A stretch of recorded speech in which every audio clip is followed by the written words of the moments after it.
Hablábamos al comienzo de los ruidos políticos que hay tanto en el oficialismo como en la oposición.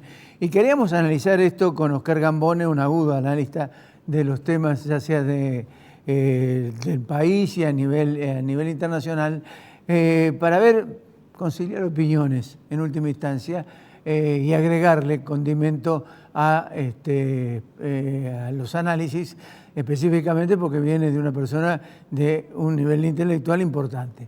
Oscar, ¿qué tal? ¿Cómo te va? ¿Cómo andás? Hola Ricardo, ¿cómo estás? Buenas tardes, un gusto estar en el programa. A ver, estos ruidos políticos en el oficialismo y la oposición, ¿qué ruido te hacen a vos? En el caso de la alianza gobernante está claro que hay una falta de identidad en el proyecto. Claramente ha sido un aglutinamiento de sectores políticos que no pensaban exactamente igual de cara a una intención electoral en 2019. Evidentemente estas fisuras se notan cada vez que tiene que dar un paso adelante, porque daría la impresión de que hay un sector que tiene una mayor responsabilidad administrativa de gobierno y hay un sector que está más fuertemente ideologizado, más politizado, el que conduce la vicepresidenta de la República, y entonces hay una tirantez entre el marco de acción que el gobierno con alguna racionalidad entiende que tiene o el que entiende que no tiene, y ciertos planteos que tienen un basamento político, cuando no ideológico, pero que son difíciles de sostener a largo plazo en la acción concreta de gobierno. Un caso concreto de esto es la discusión respecto de colocar un tope al ajuste tarifario, de acuerdo a lo que ha pedido y a lo que se ha acordado con el Fondo Monetario. Es, por lo que se comenta, una intención de los sectores que lidera la vicepresidenta de la República de no generar un fuerte ajuste tarifario porque tendría un impacto muy importante sobre ciertos sectores que podrían electoralmente distanciarse de la alianza gobernante en 2023. Pero por el otro lado, el gobierno tiene una necesidad de cuadrar cuentas públicas y no tiene ese margen de acción. Y todo esto termina en una discusión que trasciende entre un ministro de Economía, que daría la impresión que no tiene el nivel de poder de decisión suficiente, un presidente que no ejerce, del modo que buena parte de la sociedad esperaría, ese rol de liderazgo absoluto. Convengamos que hay claramente un gobierno bicéfalo en algún punto, y por el otro lado la tensión que crea un grupo que daría la impresión que acciona como si no tuviera responsabilidades de gobierno, ¿no? Como si en realidad pudiera seguir actuando, razonando y expresándose públicamente más como una oposición que parte de la alianza gobernante. Me refiero al kirchnerismo, a lo que Sí. básicamente definimos o sintetizamos en el kirchnerismo. Oscar, a ver, Cristina Fernández de Kirchner no acuerda con el gobierno, o Cristina Fernández de Kirchner acuerda con el gobierno. Esto, de alguna manera, significa la ruptura o el reacomodamiento dentro del oficialismo. Es difícil responder esa pregunta desde este punto de vista. Yo tenía la sensación en 2019 que el peronismo de los gobernadores se había aliado con el kirchnerismo por una necesidad de llegar juntos a una propuesta electoral, única forma de poder ganar una elección presidencial. De hecho, si vos recordás, hay un par de eventos políticos que son las dos convocatorias que Mansur hace después de las PASO y en el momento de su asunción en Tucumán como gobernador, en la cual se convoca prácticamente a todos los gobernadores. No va Axel Kicillof, no va Máximo Kirchner, no va Cristina, y va la vicegobernadora de la provincia de Buenos Aires, Magali. Daba la sensación como que estaban armando un frente de gobernadores. El peronismo ha sido siempre un club de gobernadores que ha terminado nominando a uno, hasta Alberto Fernández, para que los representara como candidato presidencial. Esto ocurrió en su momento con Menem, luego con Kirchner, en la transición con Rodríguez Sá, con Dualde, en los hechos que siguieron a la caída de la Rúa, pero daba la impresión como que ese grupo iba a tener un poder más importante para contrabalancear el peso del kirchnerismo. En la práctica esto no ha ocurrido así. Yo no creo que se parta la alianza gobernante, pero le resulta muy difícil ir adelante porque creo que si alguien pensó que la función de Alberto Fernández era ordenar las variables para volver a un esquema estatista, distribucionista, minimizó la magnitud de la crisis que se heredó y maximizó la capacidad de resolverla. Creo que lo que queda muy claro en la Argentina de hoy, y es lo que tiene un poco perdida toda la clase política, me da la impresión, es que empezamos a entender todos los argentinos que el problema argentino no es circunstancial, no es coyuntural, es estructural, y que ya no alcanzan con 2 buenas cosechas o con 3 o 4 medidas de retoque para resolver este problema. Y el problema es que empezamos a ver que es muy difícil resolverlo y que hay que hacer un sinceramiento brutal y tomar medidas muy duras, sobre todo por su impacto social, que nadie quiere tomar a menos que resulte inevitable. Yo creo inclusive que muchas son imposibles de tomar. Es decir, la Argentina, el Estado Nacional, paga 22 millones, 22, 24 millones de cheques todos los meses. Sí. Cuando uno escucha, por ejemplo, a Spert o a Milei, aunque Milei lo considero más la construcción de un personaje, sin que deje de tener razón en algunos puntos, pero no me gusta el modo en que los expresa, pero claramente el ajuste no puede hacerse en forma inmediata, hay que transicionarlo de alguna manera, porque si no es socialmente inviable y es hasta económicamente inviable. Pero nadie le encuentra una solución a ese problema. Y todas las decisiones que se han tomado en los últimos años en la Argentina, en lugar de iniciar un camino de salida de los problemas, lo han agravado. El crecimiento estatal, el crecimiento de los subsidios, la presión tributaria sobre el sector productivo, la cuarentena eterna que tuvo un impacto devastador sobre muy, muy importantes sectores económicos, la no alineación concreta de la Argentina con un bloque a nivel mundial para jugar en algún escenario y en algún contexto. Entonces, todo esto en definitiva hace que Argentina no tenga hoy un punto de partida sobre la base del cual plantear una recuperación. Y me parece que la oposición sufre de lo mismo. Todavía no terminan de definir si tienen que ser conciliadores o si tienen que ser halcones. Y más allá de la especulación política de cada sector, en el fondo creo que ninguno tiene una idea clara de qué diablos hacer. De hecho, en 4 años tuvieron una idea bastante poco clara de qué diablos hacer. Bien, ahora, digamos, en el aspecto que vos mencionas, hay una necesidad imperiosa de llegar a un acuerdo con el Fondo Monetario Internacional habida cuenta de la situación que está viviendo la Argentina. Es decir, está apretada, tiene una compleja situación económica y esa situación económica implica de alguna manera los disturbios que tienen internamente dentro del gobierno.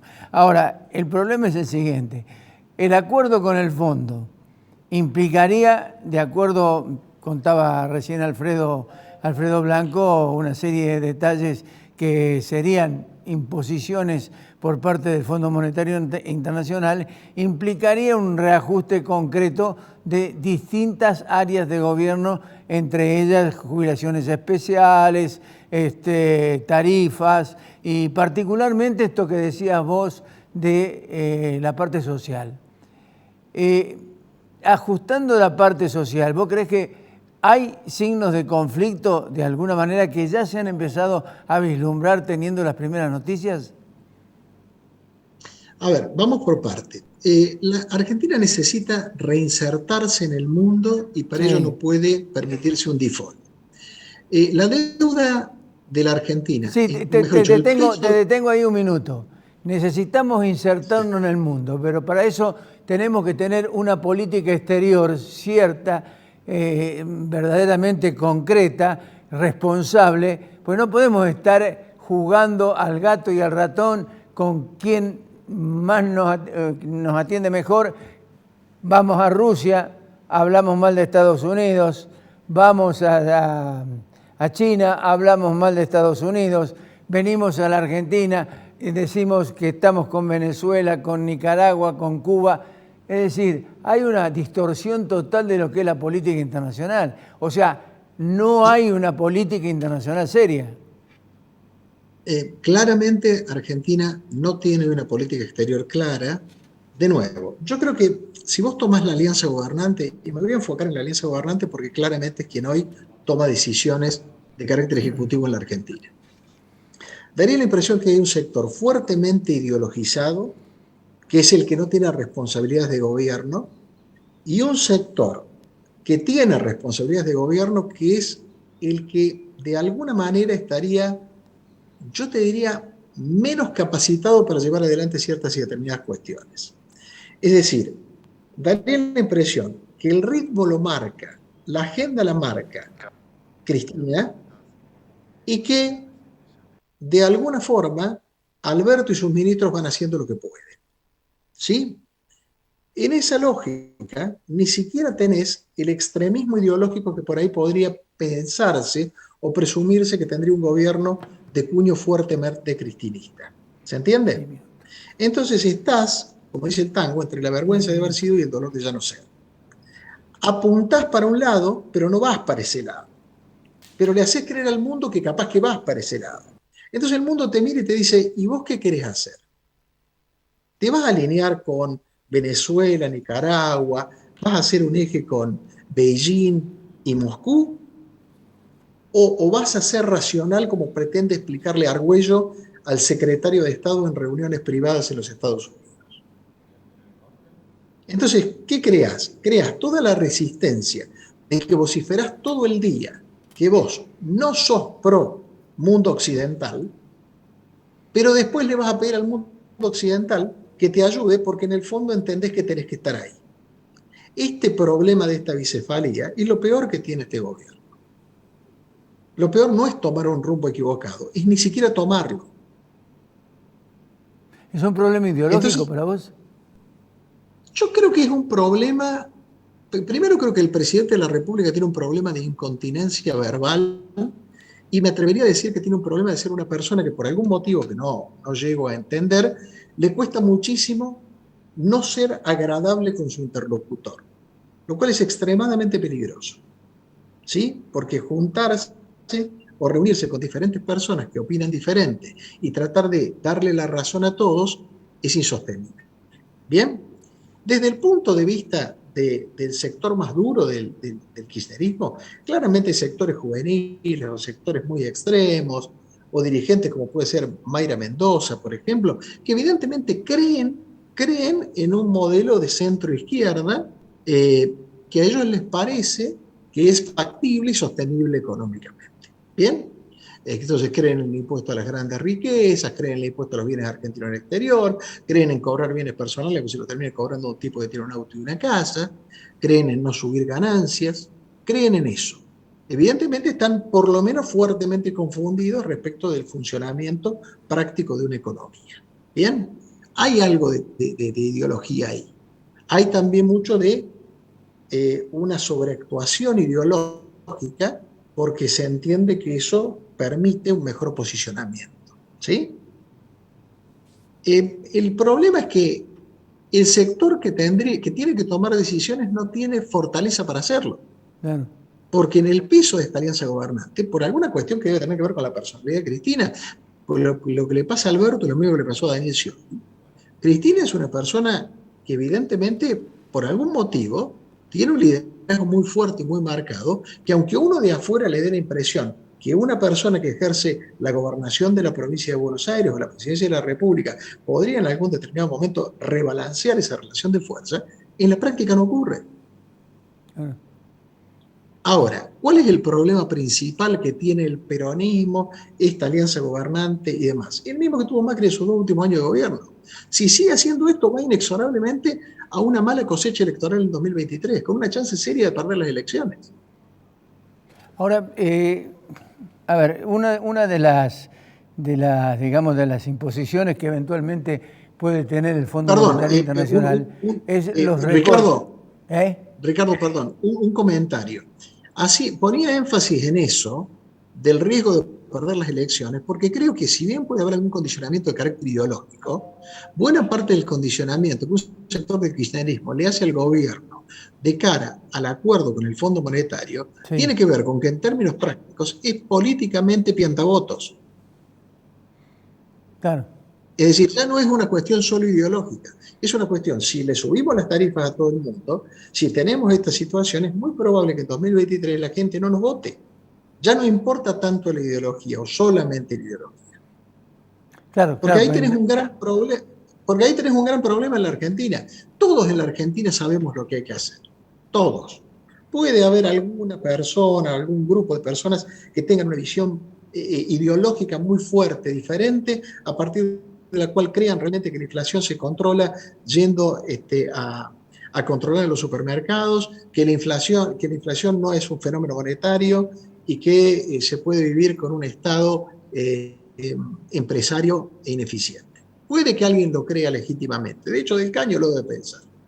Ahora, el 70-80% de la clase dirigente de este país y de los ciudadanos ya entendimos que eso es inviable. El problema es que ninguno de nosotros, si tuviera que tomar las decisiones, se inmolen a hacerlo.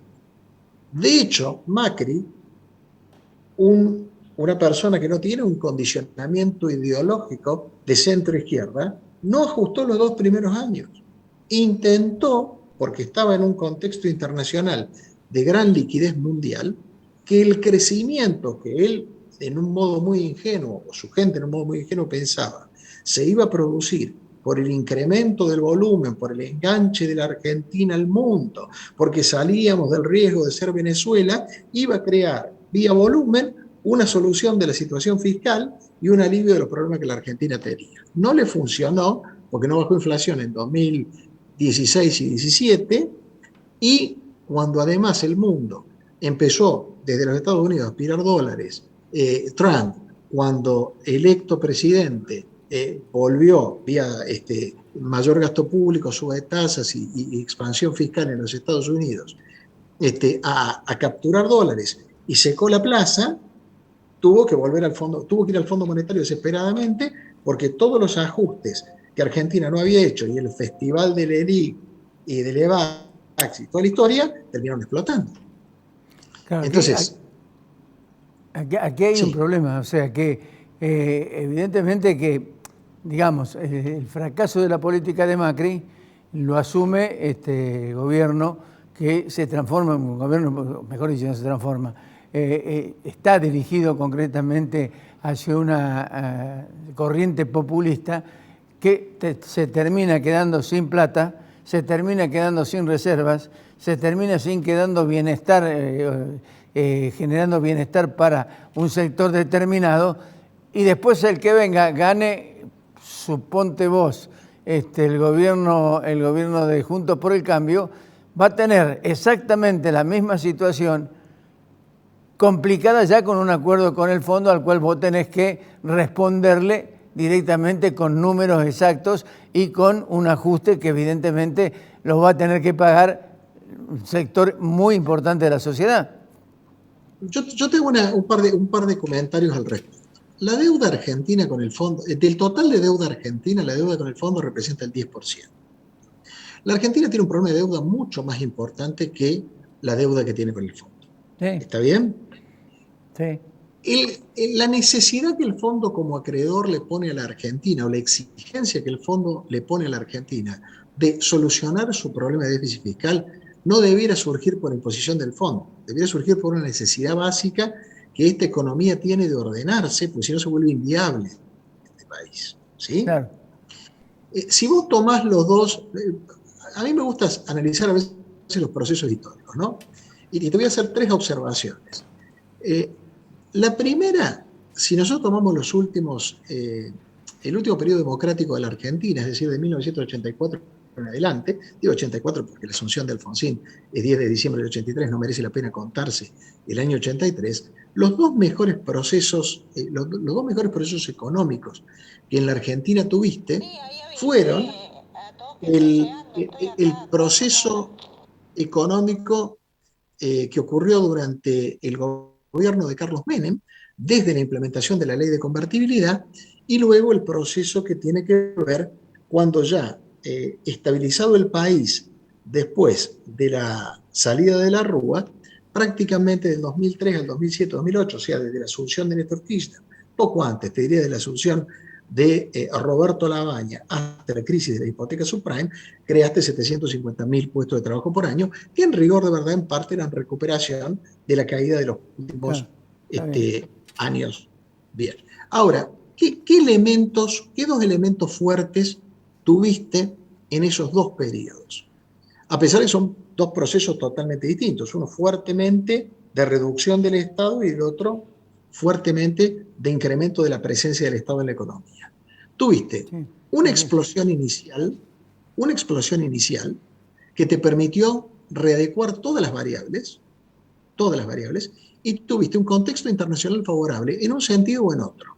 Porque en uno tuviste el mundo invirtiendo a través de la globalización en países como la Argentina, el Mercosur en general, y en el otro lo que tuviste fue un ciclo de precios internacionales para las exportaciones argentinas extraordinarias. En 2015 estuve en tu programa, en enero, al poquito tiempo que había asumido Macri.